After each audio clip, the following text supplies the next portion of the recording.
Hey everyone, I'm Luke, And I'm Max. and welcome back to the Upside Down Thoughts podcast. We're back at you with the All Star Open and the All Star Race. So, going to be a bit of mix of races with this podcast. We'll go through it though. Want to have a little bit of an announcement before we get into the qualifying of the Open. Our podcasts are now officially available on Apple Podcasts. So, if you have an iPhone, the app is automatically downloaded onto your phone.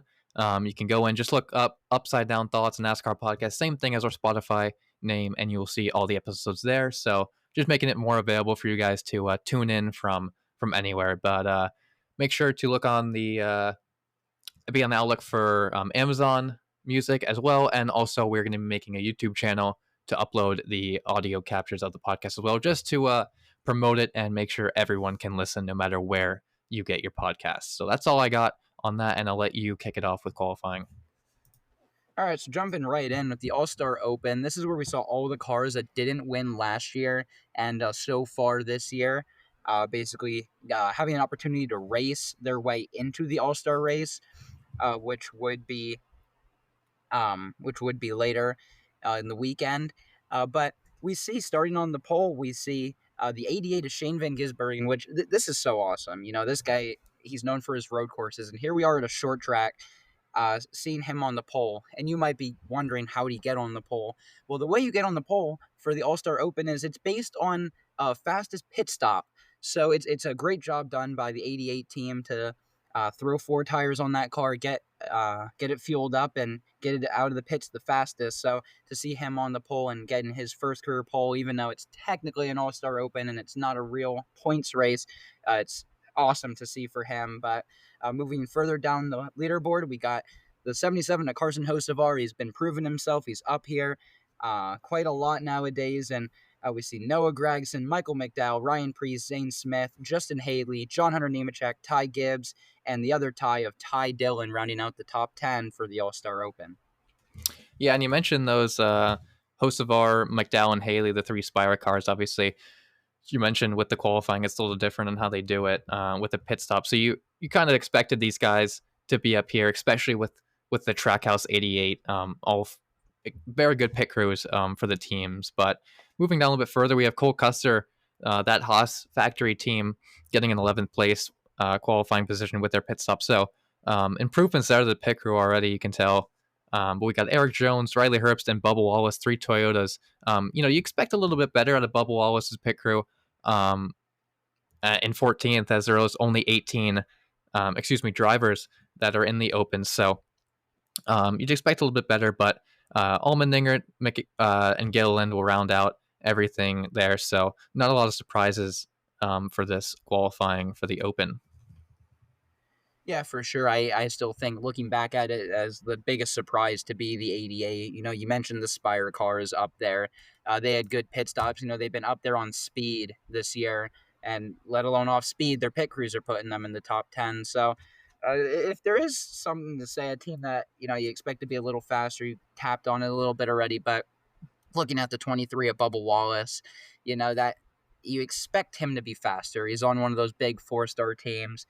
Denny Hamlin, Michael Jordan, they're the owners. You would expect their team to be putting them, possibly even in the top 3 or 4, So to see them all the way back and, in the back, as this would be the All-Star Open. So, looking if the other teams that are already in based on wins into the All-Star race, if they're based off of their pit stops as well, Bubba Wallace could be looking at starting the All-Star race if it was a points race in 30th or even further back.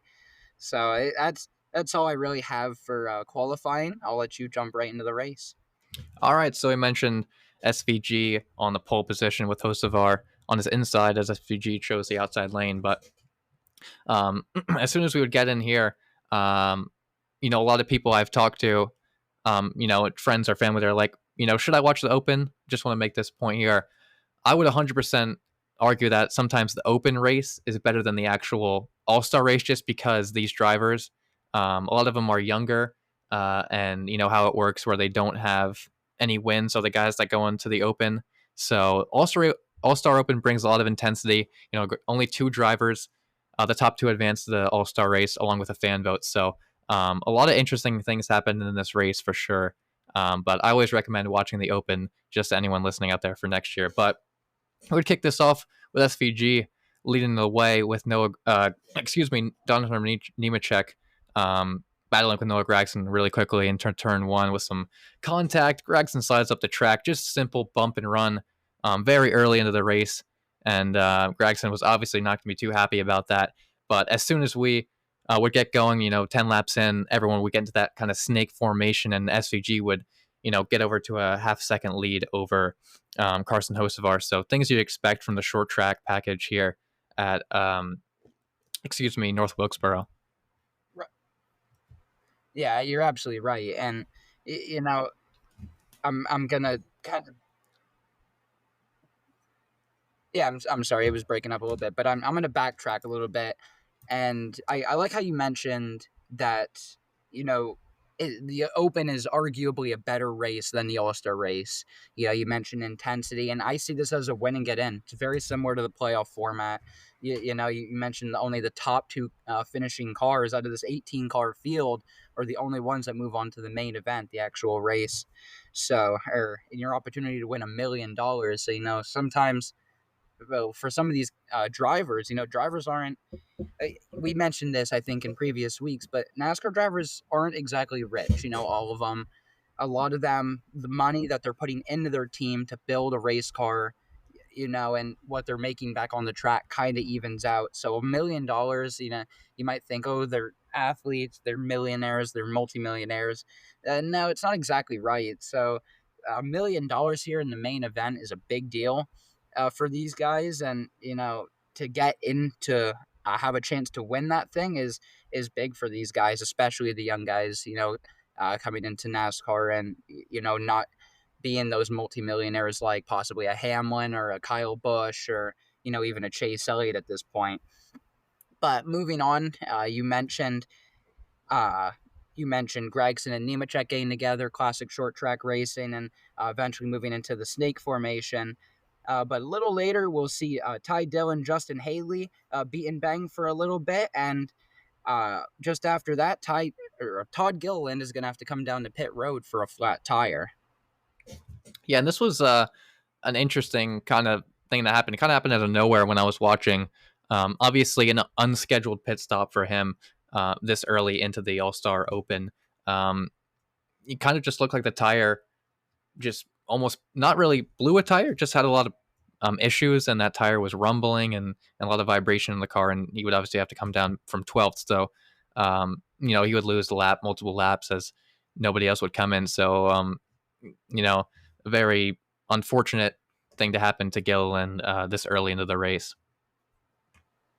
Yeah, for sure. But luckily, he will be saved as we will have a halfway through pre-planned All-Star caution as the Open is only 100 laps. So here we are at lap 50 already, and Todd Gilliland will have the chance to be right back in the race as he was the only car a lap down. So reaching the halfway point, we see 18 cars on the lead lap. And this is where it gets a little interesting. We don't cover pit strategy a whole lot unless it's really important.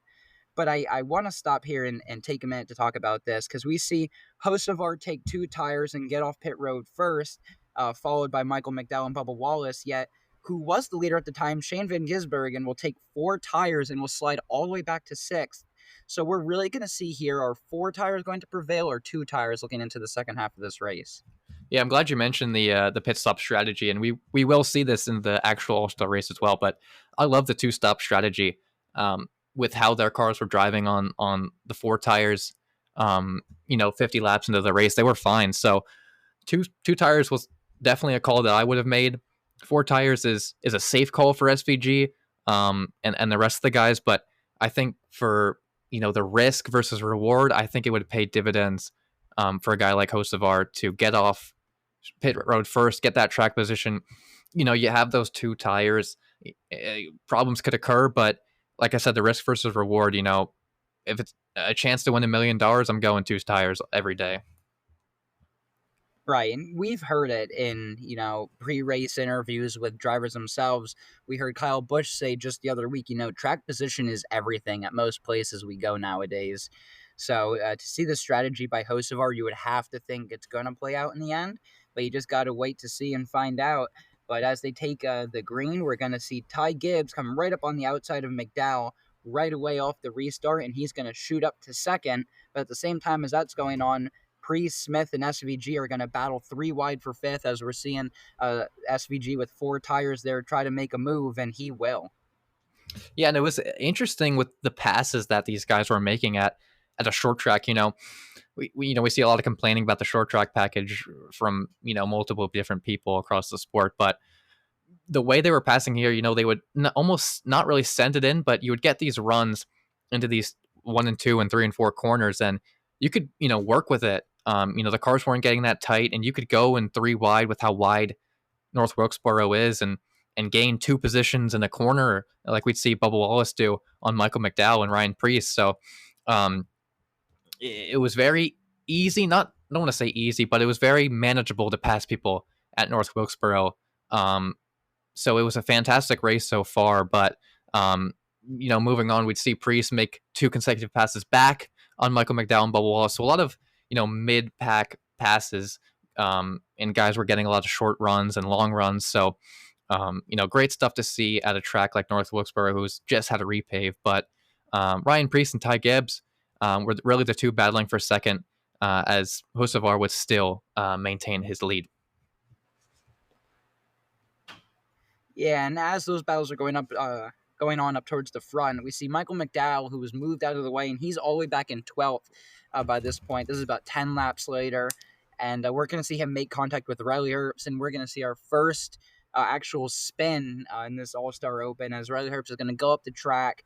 He's going to lose the back tires, and he's going to scrape the wall. He's going to be able to keep rolling and stay in the race, but it will bring out the caution. Yeah, and this wreck was, a little interesting. We see a lot of guys bump and kind of run, but this one was just a little too hard for Michael McDowell to be considered, a legal move. But he got into the back bumper and just had enough to spin him out into the wall, which would result in a caution, like you mentioned. So definitely not on purpose for Michael McDowell, but just got it to the back of him a little too hard.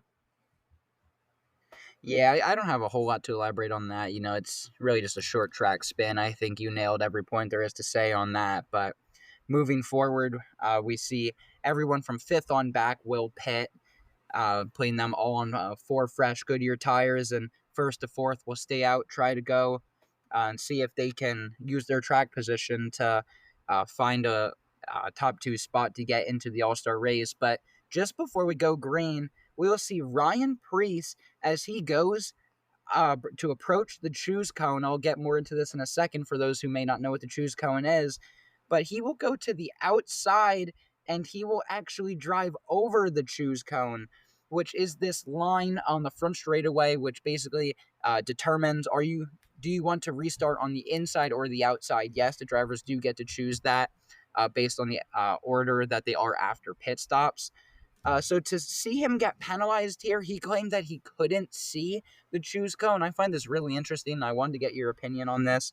Mm-hmm. But in my time of watching NASCAR, this is another thing. I feel like we're getting a lot of these things this year, but this was a new one for me. I am yet to see this. Yeah, and I was really confused watching this until I heard Denny Hamlin's point in his podcast. There's a little bit of a downhill I guess degree you could say going into turn 1. The track goes downhill a bit, and it's very, very hard to see that choose cone. So they put an actual cone on behind the catch fence right at the start finish line or wherever that choose cone is, so guys could know where to turn. But I still don't think that is enough. And obviously Ryan Preece was upset because he couldn't see it, and I would be too. I mean, I don't know what they could do to make it more visible. But even drivers in the actual All-Star race were complaining that they couldn't see the choose cone. So guys like Hamlin and Busch were swerving so far left or so far right to make sure they didn't drive over it. But this would pretty much end all hopes for Ryan Preece to get a top 2 finish, and just a very just bad way, I guess you could say, because it's out of his control. Really, it's really interesting to see this. Yeah, it really is. It's another thing there. I think you nailed every point. You mentioned the downhill, which is a huge thing, and it kind of sucks that he had to be the one, to kind of be the lab experiment to say, oh well, we know we can't do this now, and we know this is going to be a problem, so we know that we have to avoid this. So to see it kind of sting Ryan Preece like this, someone who's been having a great season with RFK, he sat out in the Cup Series in previous years, and to see him come back and he's finally having a possibly a career year with RFK, and to see things happen like this, it's just really a shame. But we will move on, unfortunately, like we always do, and we're going to see a Hocevar Wallace restart, where he will eventually clear, and we'll see SVG charge up to second, blitzing by Gibbs and Wallace. Yeah, so here's where you see the pit stops really come into play. We mentioned SVG with the 4 tires and Hocevar and Wallace with 2. So, if you're a pit crew, or excuse me, a crew chief, you're really watching to see what pays off. But Hocevar and Wallace would clear. So just pay attention to SVG because he is on the freshest tires. But John Hunter Nemechek makes a bold move, going 3 wide. So a lot of drivers, going into these corners with urgency and intensity because, track position at a track like this is everything, and they don't have many chances to get up here in the top 3 or 2. But Nemechek would make a pass on Bubba Wallace getting into second place, and that's where you need to be to get into the All-Star race. So 1-2, like we mentioned, get in. So Nemechek is going to be mirror driving and aero blocking his life to make sure Bubba Wallace does not take that position away from him to get to second and transfer through to the race.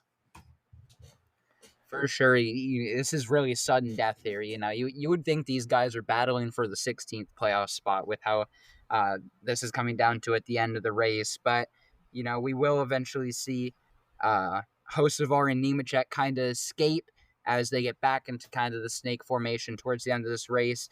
And we will see Hocevar beat John Hunter Nemechek by just under 3/4 of a second. And they will both advance to the All-Star race. But I also wanted to mention this. You mentioned the fan vote earlier.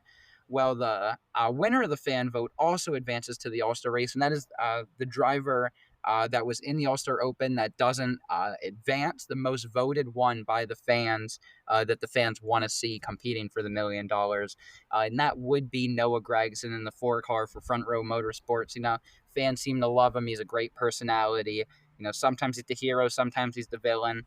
You can go all the way back to, I believe it was his first year in Cup Series with a bowl cut, punching Ross Chastain, and now you see him today drifting golf carts on ESPN. So he's a fan favorite, and it's really great to see him in the All-Star race. Good points. Great points to finish up the All-Star Open.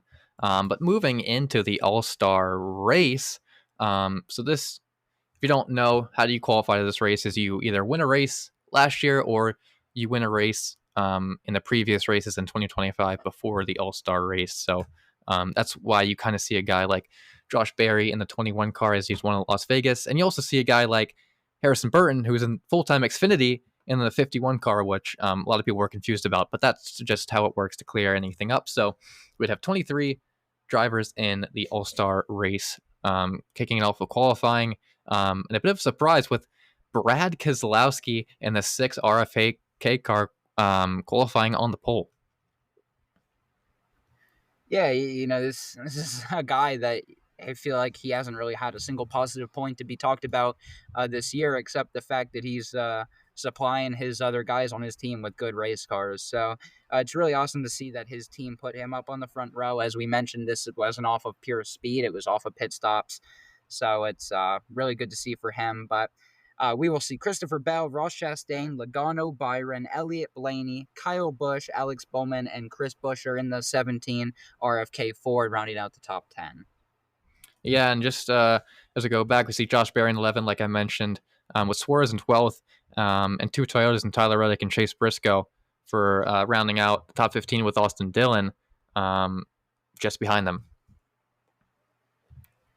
Yeah, and going even further back, these are guys that still did win last year. We see the 2 of Austin Cindric, 47 of Ricky Stenhouse Jr., 51 of Harrison Burton. And this one is kind of interesting for those that may have not been following with it. In 19th, we see Kyle Larson, who actually didn't even perform a pit stop.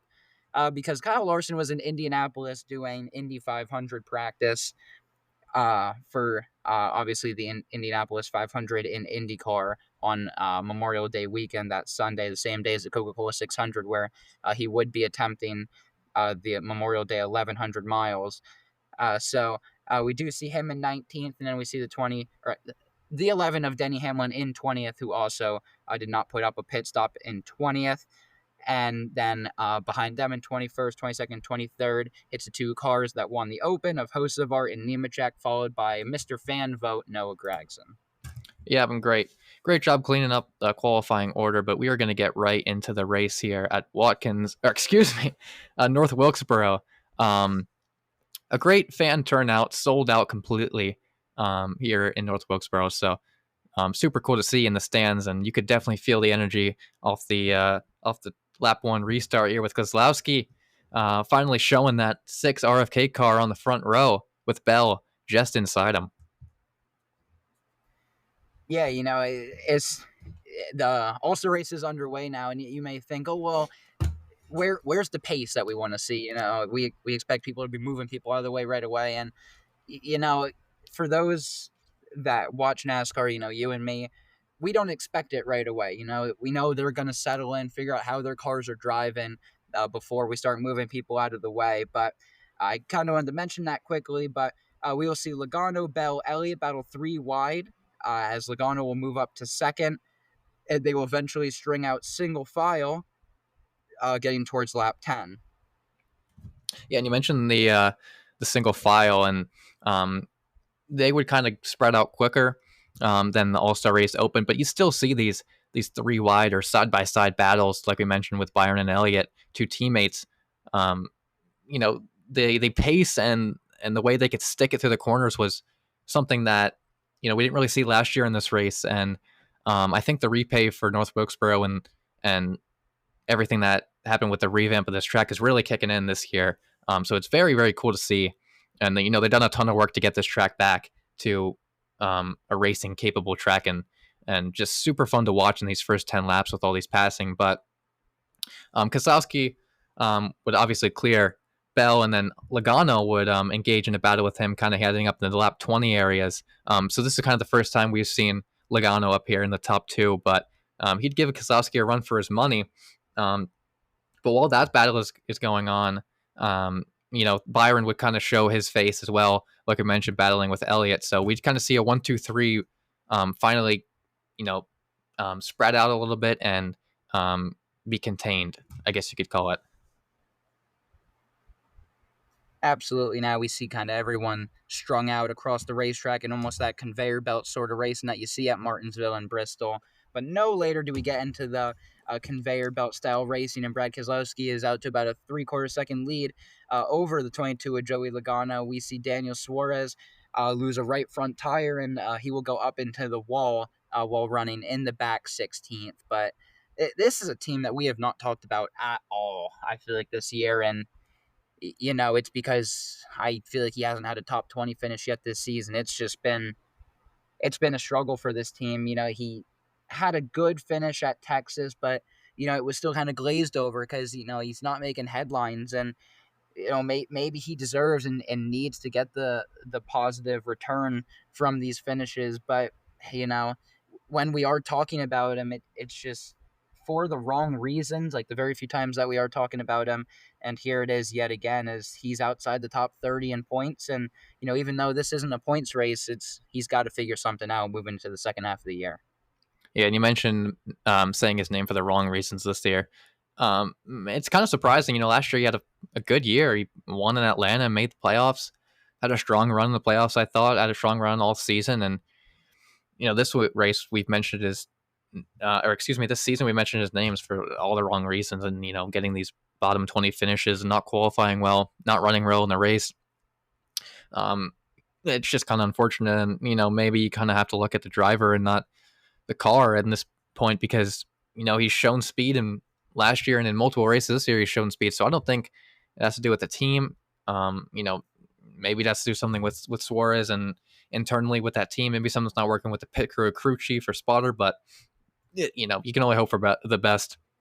And, as we're a little bit ahead in the season, as you guys know, a little bit behind on the podcast, maybe hopefully he has a good race in Mexico, his home country. But, I'd give him another season maybe. And if this doesn't work out, we may have to see a driver change in Trackhouse for the 99. For sure, it would really be a shame to see, but I could see this as being a little bit of miscommunication, between possibly crew chief and driver, or even disagreement. For Suarez, since he's been at Trackhouse, it was Travis Mack up on the top of the stand for that 99 team, leading them around every track every week. And now, they've had problems. I think they've gone through 2 or 3 different crew chiefs so far this year, switching with SVG, and Ross has Phil Surgeon, and they've been sticking together, and they've been starting to run well. They're really picking up their stuff. So, maybe something's just not clicking between Suarez and his new crew chiefs. I feel like he has an interim crew chief at this point. Just every week something's changing for him, and that could definitely be a big part of it. Yeah, I'm glad you mentioned the crew chief chains. I honestly kind of forgot about it a little bit, but hopefully he can stick with one and start putting together a string of top 15, top 20 finishes to get himself, close to that bubble of the playoff line. But moving forward, with all that being said, some great points we made there. A bunch of guys coming to the pit stops for 2 and 4 tires. I could go on and on about all the pit stop strategy, but Keselowski would maintain his lead with William Byron on his inside, and as soon as the restart would happen on lap 64, the 3-wide battle with them would with Kyle Busch into the mix would start, and it was a really aggressive move by Busch to go 3 wide into turn 1. But Busch is a guy that hasn't won this season, and he's just inside that playoff, very very close. But a win would pay dividends for this RCR team. Getting that $1 million and giving them some momentum to go win a race that would put them in the playoffs. For sure, momentum's huge, but moving on from there, this 3-wide battle is basically going to go into the mid-70s a lap, so they're going to remain 3 wide for almost 20 laps, which is that's a show here. We see the 4-wide racing at Talladega, and you might say, well, 3 wide really isn't that crazy. Then, well, if you see how thin this track is, and if you watch these races, and especially at most of these short tracks, you'll say, wow, 3 wide.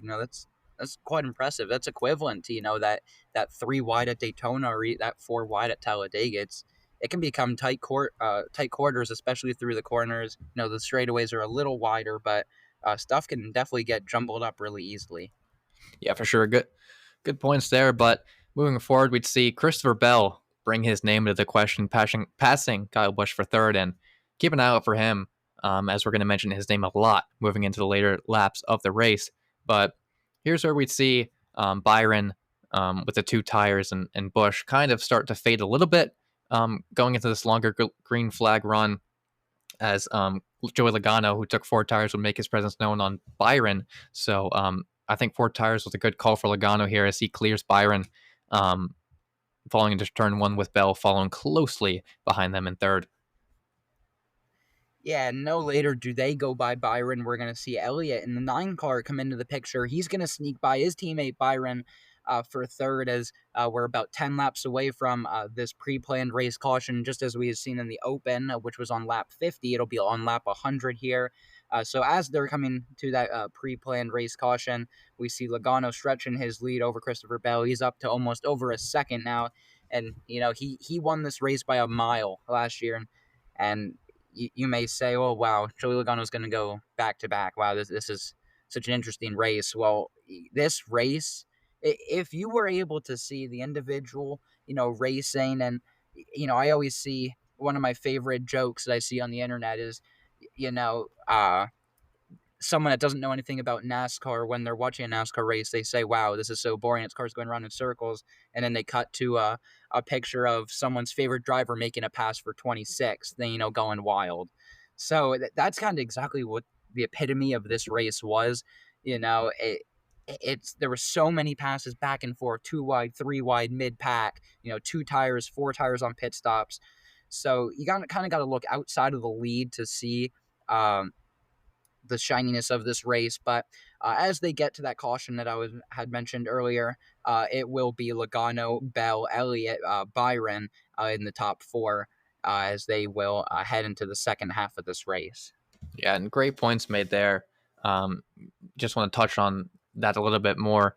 And it kind of brings the question in that track position maybe doesn't matter a lot, too much in this race, like you kind of see in Martinsville, because you mentioned all the strategy in 2 and 4 tires, and you see guys making 3 wide passes and 2 passes in one corner, and it's like, okay, well, track position maybe isn't as big of a problem as it is in a track like Martinsville or Bristol. So, um, very, very cool to see a short track race play off like this, kind of like Richmond in a little bit of a way. But moving past the pre-planned caution for the All-Star race at lap 100, we'd get going back green with Christopher Bell and Joey Logano. Be aware of those two names coming up later in the podcast. Bell will clear him off of turn 2 and get out into extended lead, but just as fast as he would get out in the lead, caution flag is out with Cindric and Contact making, or Cindric and Chastain making very hard contact, and Bowman would get clipped a little bit in it as well. But Chastain would slide down the backstretch and hit that inside wall. So a hard wreck for Chastain and Cindric here. For sure. This is that quote unquote, you could almost say big one for a track as small as North Wilkesboro, even though it's really only 3 cars involved here. But this is just purely just a lack of room, drivers trying to go places where they can't, and, trying to shoot 3 wide. I think this even might have been a recipe for disaster, as I think it was even Cindric looking 4 wide on the bottom, which, even down the straightaway, that gets tight at North Wilkesboro. And just running out of room, beating and banging, and eventually sliding up into the wall and seeing a car go across a nose of a car that was up against the wall. So I see nothing here as more along the lines of just a gaggling for position in the back, trying to move forward as, not that we're coming down to it. We're only at about the halfway point here as it's a 250 lap race, but, pace is definitely starting to pick up.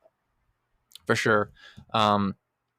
Great points there. But moving into the restart, Bell and Logano again, and they would be side by side for an entire lap. And you might be wondering why I'm saying that so emphatically, but I mean, what other short track do you really see guys battling for multiple laps? You mentioned the 3 wide battle for multiple laps early in the podcast, and we see another one here with the leaders battling side by side for a whole lap. And that might not seem like that crazy, but with some of the races and short track races we've seen this season, this is exciting for the car and for the track and for NASCAR as a whole, because it brings up the equation and the question that, maybe the car isn't really the problem anymore, as we're 4 years into this next gen car. And,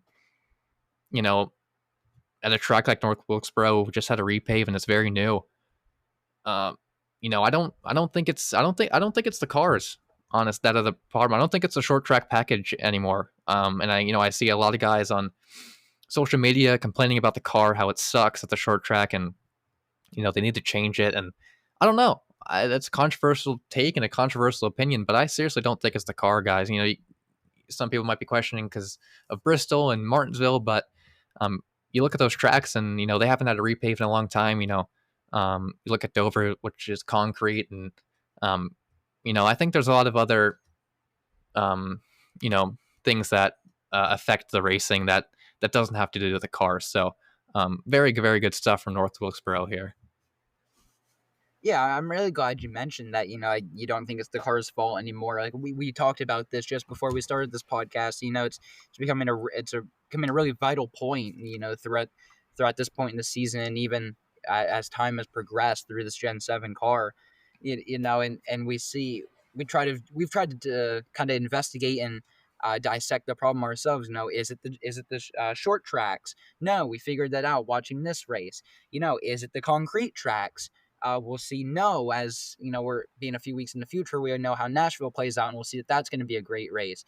So, is it the one to win based on what the trophy or whatever or whatnot is for winning a specific race? Maybe it's that, but there's so many different ways you can look at it, and I don't know if it's so much something NASCAR needs to look at, or even needs to just talk with track owners, like potentially the owner of like Bristol or Martinsville, and just saying, hey, we've been losing fans at these tracks because our car isn't performing at these tracks, what can we do to, improve the racing at these tracks? But I'm really glad again for the fact that you mentioned that this car is about as good as it's been, and it's just continuing to progress. So to see what NASCAR will eventually do with these tracks that the car is continuing to struggle at will be interesting to see to me. But I as I always say, I will always have faith that NASCAR will come to a good conclusion with this and will solve these little problems that we're still facing. Right. Amazing points there, just to clear up any confusion. One last point I want to make is the car's been out for 4 years, and with every package, it's been out the same amount of time. So if there was a problem, they would have already fixed it by now, guys. If you're on the fence and you don't know who to blame, I wouldn't put the blame on NASCAR, the short track package, anymore, because I don't know what else they can do. Um, they're not going to be able to change the whole car in that amount of time. They can't just switch anything out, or if that makes any sense. But um, I just keep looking forward to the future, because the sport's only growing, and the cars are only getting better, and the tracks are only going to get better. So this is a great sign. But moving back into the racing, Joey Logano would eventually career Christopher Bell. But here we would see Ryan Blaney and Chase Elliott, two best friends off the track. But I can assure you, during this race, they were not friends. They would continue the battle for that third position, and Blaney would clear Elliott, and Elliott could clear Blaney, and back and forth and back and forth. But while that was happening, Logano was just continuing to extend his lead to almost a second over Christopher Bell. So you'd see that pace from the 22 Penske car. Yeah, for sure. And, I mentioned already, he's the clear favorite going into this race, as this is only the second race here since the, what's the word I'm looking for here? Since the recreation almost of North Wilkesboro Speedway. I don't think that's the right word, but I couldn't exactly find it. And, North Wilkesboro 4 years ago was basically an abandoned racetrack. And I say basically, it was. Dale Earnhardt Jr., he did a great job of, bringing a crew to this place and bringing it back to status and doing a great job with it. And to see Logano kind of be the man to own this track for the first 2 years is, really cool to see. He's someone that we've kind of seen fading in the sport, but we've used the term, Mickey Mouse with him. And, does he win lucky races? Is he a lucky driver, or is he just good when it comes down to fuel and tires? So, he's a very controversial driver in himself. But moving on from there, as he is continuing to extend his lead over Christopher Bell, we're going to see Brad Keselowski on his own lose it in turns 3 and 4, hitting the outside wall while running ninth. And it just seems, no matter what we seem to, or what praise we seem to give this guy, he just really can't catch a break.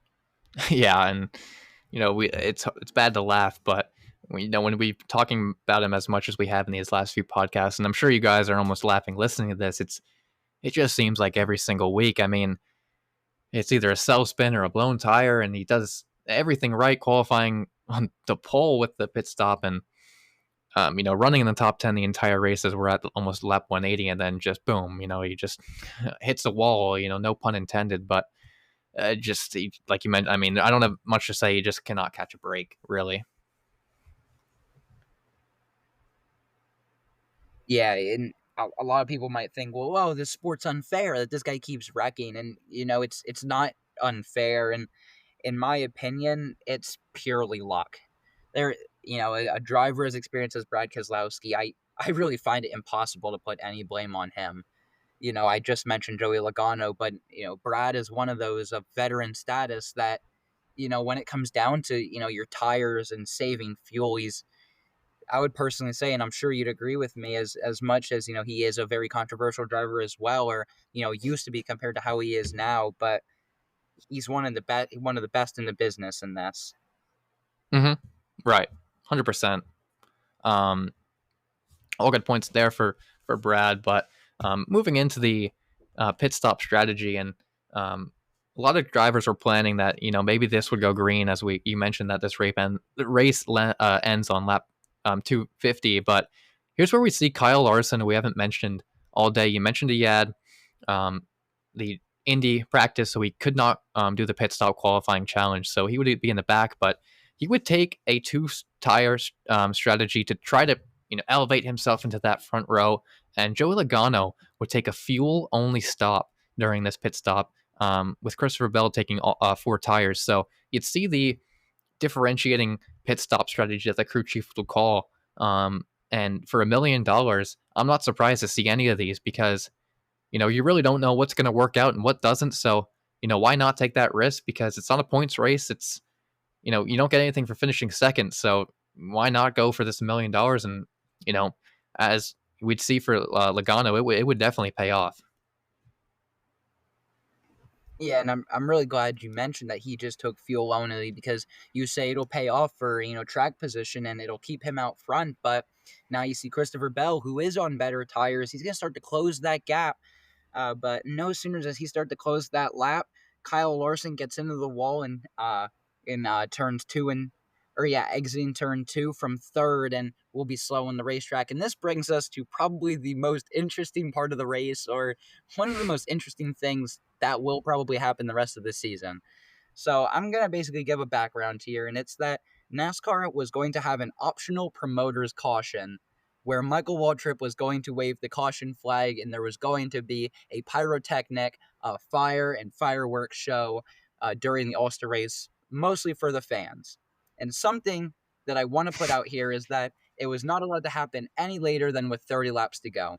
We are at 34 to go when Michael Waltrip throws the caution flag in. I think we were going to have a caution anyway, with Kyle Larson getting into the wall and practically being stopped on the backstretch. Yeah, so I'm going to let you make the final point because I know you're talking about this a lot, but you mentioned optional, and for everyone that doesn't know, Michael Waltrip, who was the person that got to do the promoter's caution, he did not have to throw this caution. He could have let this stay green the entire week, which looks like it was going to, but Michael McDowell, being a fan favorite and always for the fans, he was obviously going to throw this caution no matter what. But so Logano was not happy because he had like a 2-second lead almost over Bell to this point, with Larson hitting the wall and everything. So I'll let you make the point of what happens, but obviously Logano was very upset. But they let the drivers know that this could or could not happen. So it is what it is. But obviously Logano is frustrated. Right, you just took the words right out of my mouth for the direction I was going. Logano is, he's livid when this happens, which, I get it, dude, but I think this is a ridiculous reaction by Joey. You mentioned that they were aware that this caution could potentially be coming, and let's be real, with the field as strung out as it was, and the fact that this race is more for the fans than it is for the drivers, even though it's still $4 million, we knew 100% that Michael Waltrip being up on the flag stand with the flag in hand and, getting the crowd's attention, that this caution was coming out 100%. It was more of a when rather than an if. But, Logano's reaction, I could say it over and over, but in my opinion, it's just quite ridiculous. 100%. I 100% agree with the points they made about Logano, and I'm glad we mentioned that. Everyone knew in the drivers' meeting before the race, but a little bit of an accident or something would happen. Obviously, he would wave the caution flag for the promoter's caution, and I know you want to say what happened, so I'll let you take it from there. Yeah, this is quite interesting. You surely don't see anything like this in any other sport, but as Michael Waltrip is waving the caution flag, I'm going to give you a quick little backstory. So Michael Waltrip, he's always been known for his grid walks before the race, interviewing drivers, and originally he was holding a taco over Denny Hamlin's car. This is way back. This is fairly recent after Michael Waltrip had retired, getting out of the car. But that taco that he would have in hand, he would drop on Denny Hamlin's windshield.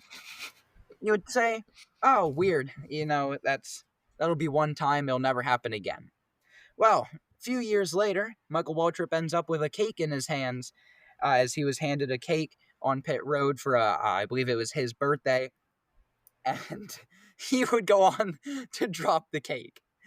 So I'm gonna try to keep this together here and try to keep this as professional as I can. But that would be two instances now.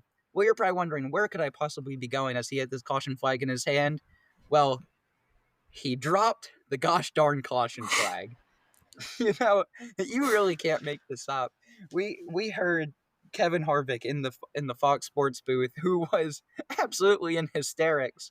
The fact that Michael Waltrip dropped the flag, he is an announcer that we're yet to see him show emotion in the booth. And Mike Joy's response was priceless. Mike Joy did not believe Kevin Harvick at first until he looked on the track and he proceeds to go, he really dropped the flag. And it was basically said that exact same way. And as there were fireworks going off in the background and the crowd is cheering, I thought this was hilarious. And, some people think it's the last thing NASCAR needs, but, with the direction of NASCAR's fan base nowadays, I think it was the perfect thing that NASCAR needed. Yeah, it was absolutely hilarious, especially with just the egregious amount of fireworks going off in the background. It was so loud. And all I hear is Kevin Harvick go, Mike, he dropped the flag. Mike goes, did he really? It was just like, what are we doing? And I think, I don't know if it was Eric Jones or Nemechek ran over the flag or something like that. I don't even know. I was just hysterically laughing watching this race, watching that play out. But if anyone was confused, but by what we could possibly have to say, there it is. So obviously, I can tell you that one guy that wasn't having it was Joey Logano. But I'm going to be a little bit harsh, but I don't really care. It was clearly stated before the race that this could happen, and who's was the promoter, and it was Waltrip, so you knew he was going to bring it out. So I don't care, suck it up at this point. You have more money than anyone in the field, so I don't really care that he caution came out and he would everyone bring him back to green. Be a little bit harsh, but that's just a sad reality. But Joey Logano would bring us back to green. Every single lead lap car would pit with Ryan Blaney on the inside. The first time we would hear him on the front row. So two Ford teammates with Bell just behind Ryan Blaney in fourth for this restart. Yeah, and of course, I'm just going to backtrack here and just unfortunately just keep pounding Logano's head, and it seems like at this point, but, tough opinions prevail, and the thing that was overall better for the sport happened, and whether Logano didn't like it or not, he's extremely outnumbered, and, it will bring us to another restart as, of course, the race officials that are up in the flag stand, they always bring a backup flag. So you already mentioned who would be starting in the front two rows, and it'll bring us back to green. But just as we get back to green, Ryan Blaney is going to get sideways just after a lap of going green off of turn 4, and he is going to go from second, sliding right through the middle of the field, practically back to last. The tires just didn't stick, and it's going to be Logano escaping with the lead, with Christopher Bell not far behind and gaining with better tires as they approach about 20 laps to go. Yeah, and it's just unfortunate. I don't got too much to say about this. He was one of the guys that did that 2-tire fuel stop to try to get some track position, and it worked. It got him on that front row. But with that, you have some difficulties with the tires, and he just drove it in a little bit too hard, trying to battle with Logano, who had the best car all day. And unfortunately, it would kill his race and track position. But he won this race in 2022. He's been there at the All-Star race before, and it's not a point race, so can't get too mad. But he was kind of just throwing it on the line to get some track position as we only have a few, 20 or 30 laps left. But it's just a little bit unfortunate as a Blaney fan myself. Yeah, for sure. He's having a strong year, and he's just kind of had some things not go his way, and the year is turning around.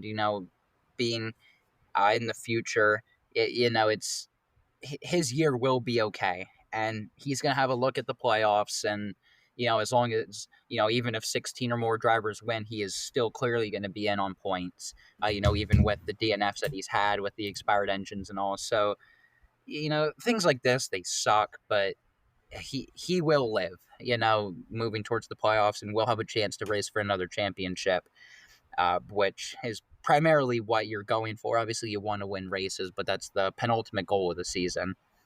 But moving on from there, after Blaney plummeted through the field, We're going to see Bell right on the bumper of Logano practically at this point with about 15 laps to go, and he's going to go to the outside of Joey Logano, pull up side by side, and Logano's going to squeeze him towards the outside, and it's going to not put Christopher Bell in the wall, but it's going to be very close, and as they're beating and banging for the lead, it's going to allow Ross Chastain in third to close in and possibly have a shot to look 3 wide for the lead.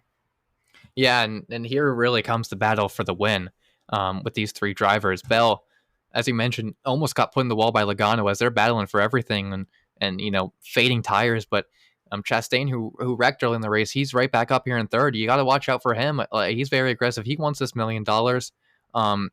But as we come in here to lap almost 240, 10 laps to go, Christopher Bell's like, all right, you almost put me in the wall. I'm going to race you back aggressive, not dirty, just, pushing the limits and makes a little bit of contact with Joey Logano, causes them to go a little high, and Bell would capitalize, squeezing them up there into turn two outside, and Bell would drive off with the lead. So, nothing dirty about this at all, in my opinion. It's just Logano started it with almost putting in the wall, and Bell's just answered right back with saying, "Hey, I'm not going to allow you to just drive all over me." And Bell, with a clean pass, didn't put him in the wall at all, and he wanted this $1 million badly, and he was showing it out there.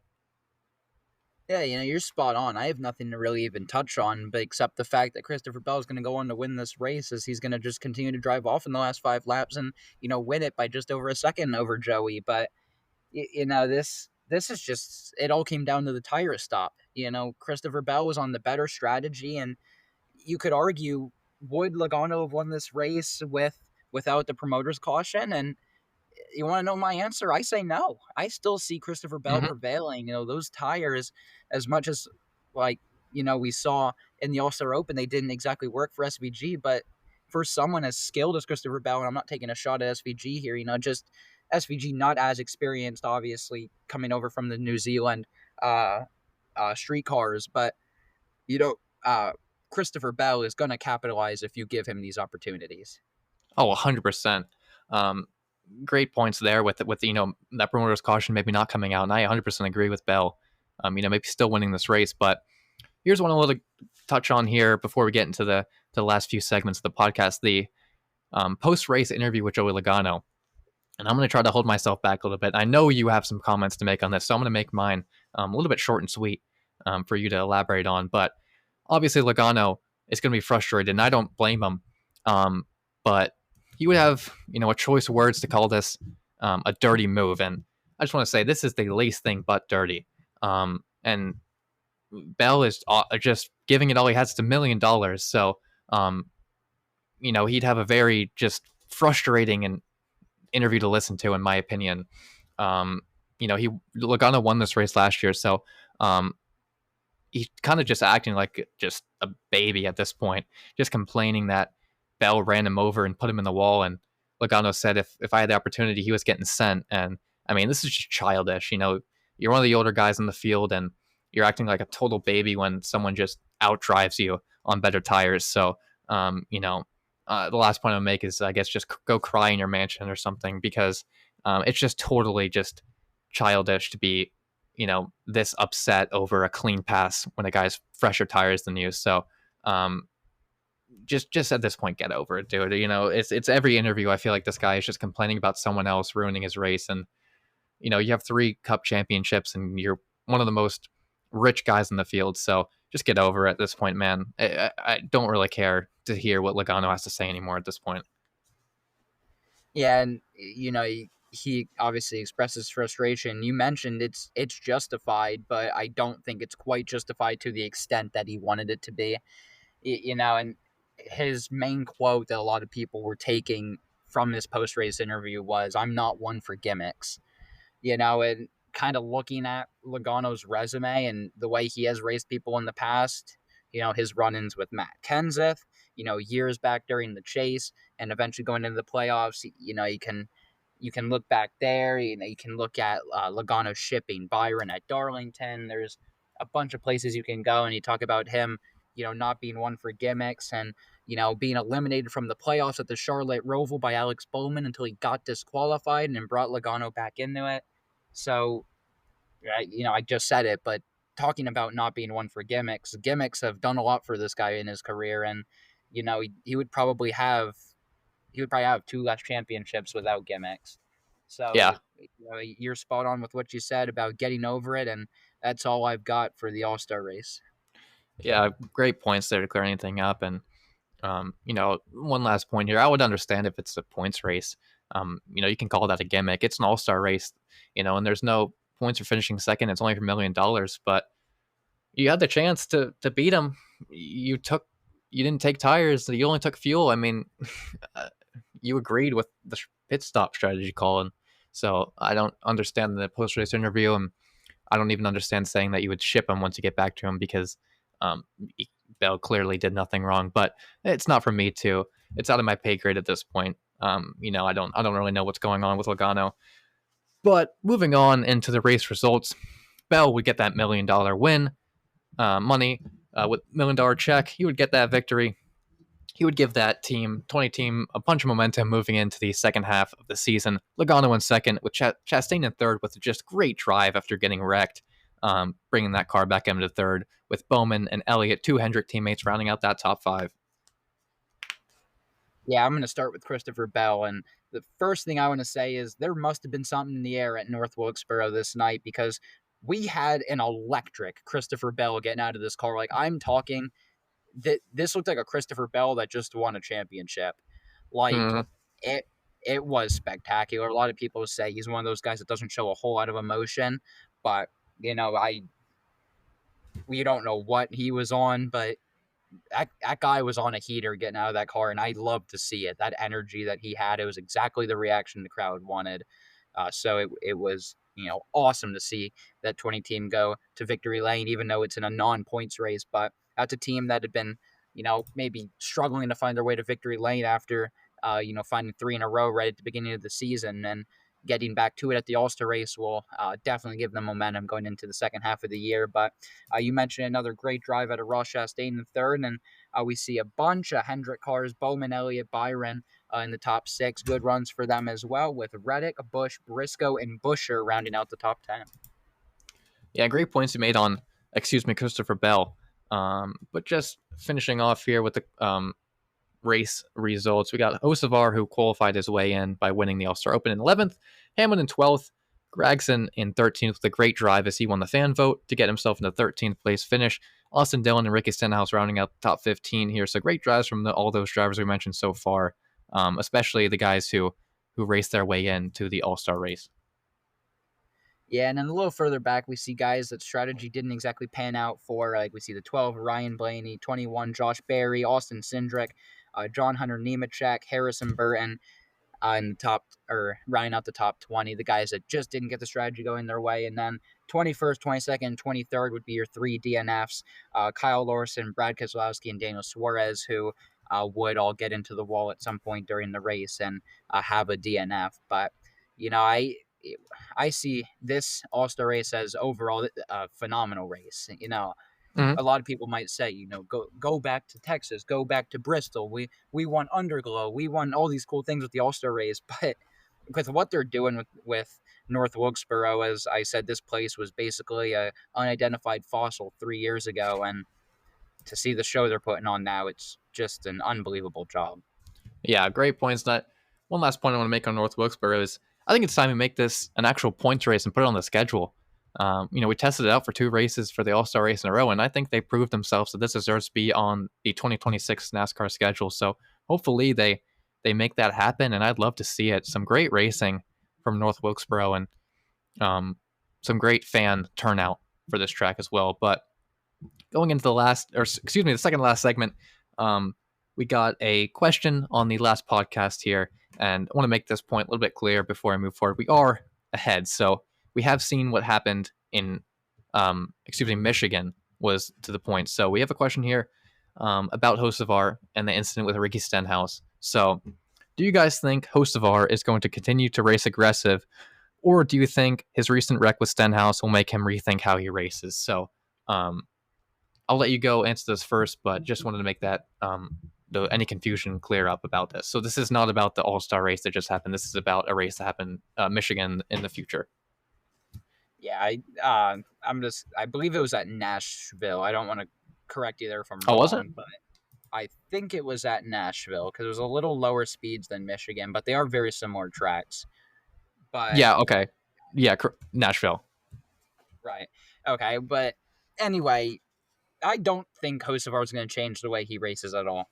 And Stenhouse said after this that he goes, I don't have the money to meet him after the race, basically saying that if Stenhouse would do something that would get himself fined, he does not really feel like paying it. Obviously, he has the money, but it would just not be worth, uh, kind of getting a punch in or whatever, or, saying something stupid to Carson. And, you know, Carson's a young guy. He's going to learn. And, maybe Ricky's not the guy, but if Carson kind of messes with the wrong people, if he finds himself, kind of screwing with possibly a Kyle Busch or even a Chris Buescher, as we saw at Darlington, in past years, he's gonna mess with the bull and he's gonna get the horn. So I don't think it's gonna change the way he drives at all, but you know, I think someone will eventually confront him. Not that I exactly want to see it happen because I think he's doing a great job with Spire this year and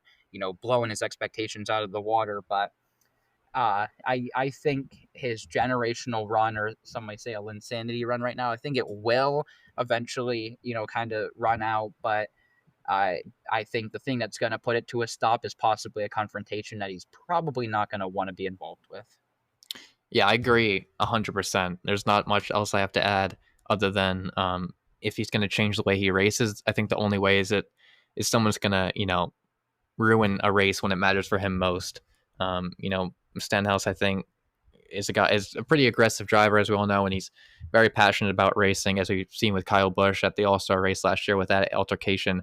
So Stenhouse is not going to just swipe this one under the rug. I know Hocevar is very young, second years in the Cup Series, but if Hocevar has another run in with a guy like Logano or Chastain or someone with these better cars, and he keeps driving the way he does this season, I think one of these guys eventually is going to just kick him when it matters most. Maybe he makes the playoffs or something and they ruin a race.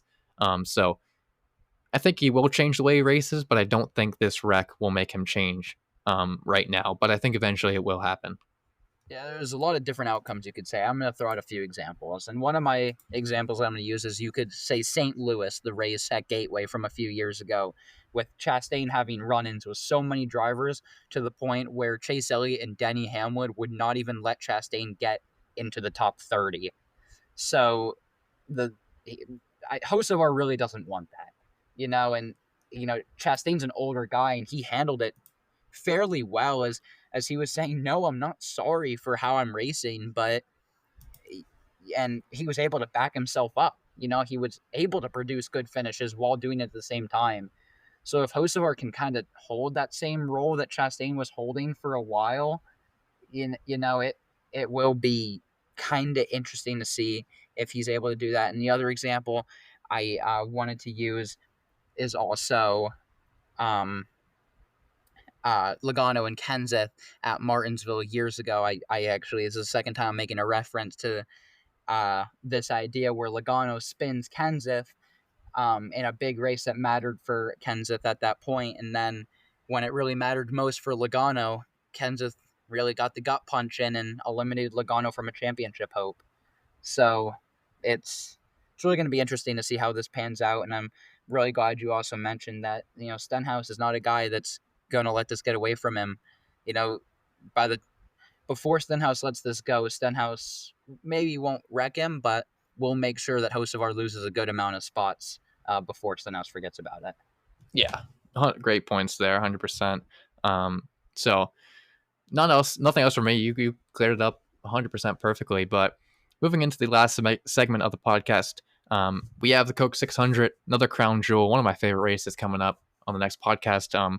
And I know it's already happened, and I keep having to make this point just to clear up confusion, but we already made our picks on who we think is going to win. So I'll let you go first with who is your pick to win the crown jewel Coca-Cola 600. Well, looking back at the past few years, especially in the Gen 7 car, I look no further than the 8 of Kyle Busch. This is a guy that really need to get it done, sooner or later. Looking in the same situation as Keselowski, mention him week in and week out, and this team is gonna find a spark, and it's gonna hit. So it's just a matter of when. I don't think it's an if, it's a when. But my pick is I'm going Rowdy all the way for the Crown Jewel 600. It's a good pick. Good pick. Going with mine, thought about this a lot, and I'm going to go with that 24 of William Byron. He's a 1.5 merchant, as you could call him, and I think his time is due to win this race and continue his dominant season for Hendrick. But as we already know, no spoilers, but we'll see what happens with that podcast, as we will have that podcast out hopefully very soon for you guys and try to get caught back up with obviously Nashville and Michigan. That already happened. So be on the lookout for multiple podcasts in the next coming weeks. We just want to round off this podcast. What I want to say, thank you guys so much for listening to this one, a little bit longer with the Open and the actual race. So hopefully it was interesting enough for you guys to stick with us for the whole podcast. But with that being said, hope you guys have a great day, and we will see you for the Coca-Cola 600. Have a good one, everyone.